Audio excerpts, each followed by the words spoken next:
All right, Chris Broussard, we got two major stories here. Number one, NBA general managers in small markets and owners are claiming the Lakers are tampering, leaking stuff to the media, Anthony Davis, LeBron talk. Do you think it's fair to claim that? I think it's fair. I talked to an executive yesterday from a big market team, but he said the same thing. He said, look, if Magic Johnson or Rob Pelinka had said what LeBron said, it's tampering.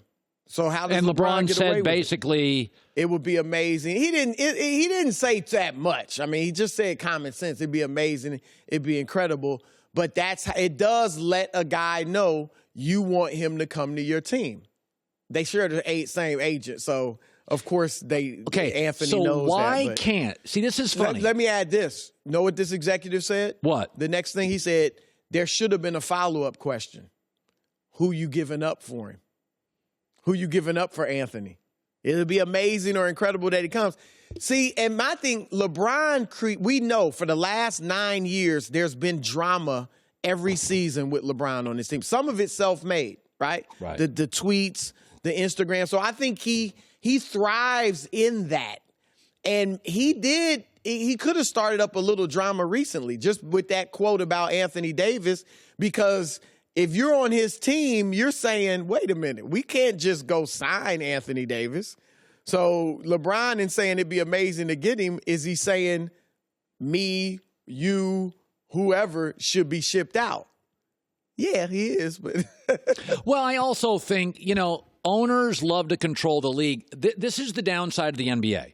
In the NFL, owners, GMs, coaches, largely the commissioner control the players. They do.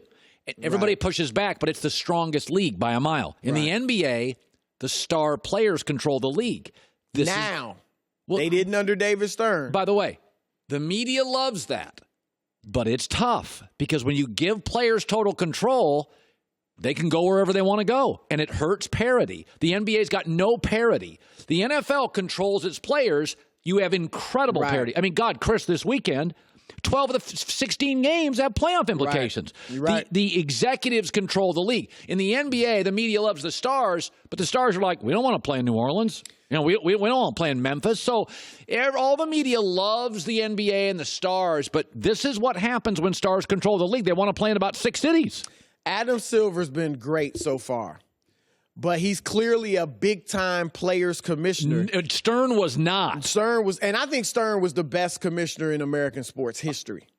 With the obstacles he had to overcome, the racial obstacles. I agree. The drug use in the 70s, all that. He was the best, in my opinion. So, and Adams been very pro-player, and since Adams arrived, we have less parity. Right. And again, I think Adams been great. And this may never happen, but it may be 15 years from now, maybe 20 years. It may not happen. But if there comes a big-time division between the owners and the players, like a lockout, a strike, whatever, that's when Adam Silver is going to be tested.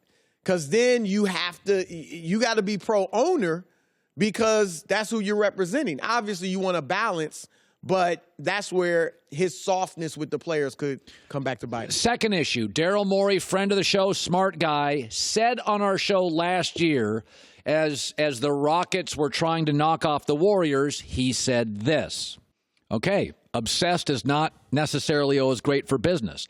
Because of that obsession, they signed Chris Paul to a prohibitively expensive contract. He's hurt again.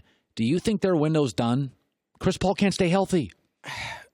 I think it pretty much is. I do too. Sitting on this couch when it was the couch and saying that they were having second thoughts about signing Chris to that 4-year, $160 million deal. But they had made a gentleman's agreement, and so Daryl felt like I can't go against my handshake deal. To which I say, you go against your handshake deal because the bottom line, my boss is the owner.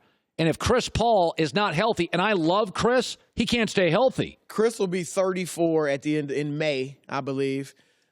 He's playing on average about 60 games a year. Even when he was younger, he had seasons where he got injured. Yes. And his numbers are way down. 15 points a game, his shooting percentage is down. Here's the problem with Daryl Morey, though, and he's a good GM, don't get me wrong, very good GM. But he's the poster child for analytics. Yeah.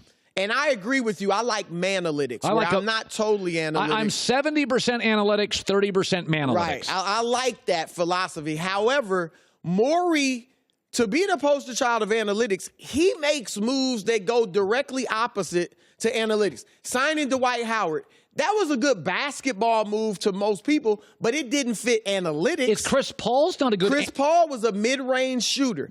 And now when you signed him to this deal, he was 33 years old with an injury history. That didn't fit analytics. Carmelo Anthony, how did that fit your analytics? A mid-range ball-stopping player. And then the second problem with analytics guys is that a lot of them don't understand chemistry, locker room dynamic, leadership, the people skills. And a guy that's not just in the analytics would have looked at Trevor Ariza and said, you know what? Yeah, he may not be the greatest player, but he's a fit. Carmelo Anthony's a better individual player, but Trevor Ariza fits what we do. They didn't have to change a thing. They didn't have to change a thing. You could have came back as is, maybe added another role player or something and been fine. But they tampered with it, and now look at them. To your point, the fact that Chris Paul can't stay healthy, without him, they don't have a chance to win the West. Yes, and by the way, because of his contract, they had to get rid of pieces, and now you're getting less of Chris Paul because he's playing less. By the way, 40 seconds left. Perfect scenario this summer for the league. I'll say the player, you tell me where he ends up. Kawhi Leonard. Clippers. Perfect for the league. Those are the Clippers. Kevin Durant. I could say Toronto, but I'll say New York. And Anthony Davis. Lakers. Jimmy Butler. Philly. Klay Thompson. Golden State. Oh, boy, that'd be Kyrie good. Irving. New York. So Kyrie and Durant, New York. Oh, God, I'd love that. You have no idea. Now, what I think are 10 seconds. More realistic, Kawhi, Clippers, Durant stays Golden State, AD ends up with the Lakers. Good stuff today. Hi, everybody. Thanks for watching. Subscribe here to get the latest from the show. Also, be sure to check out more of the best clips from The Herd or go watch a few segments from other shows on FS1.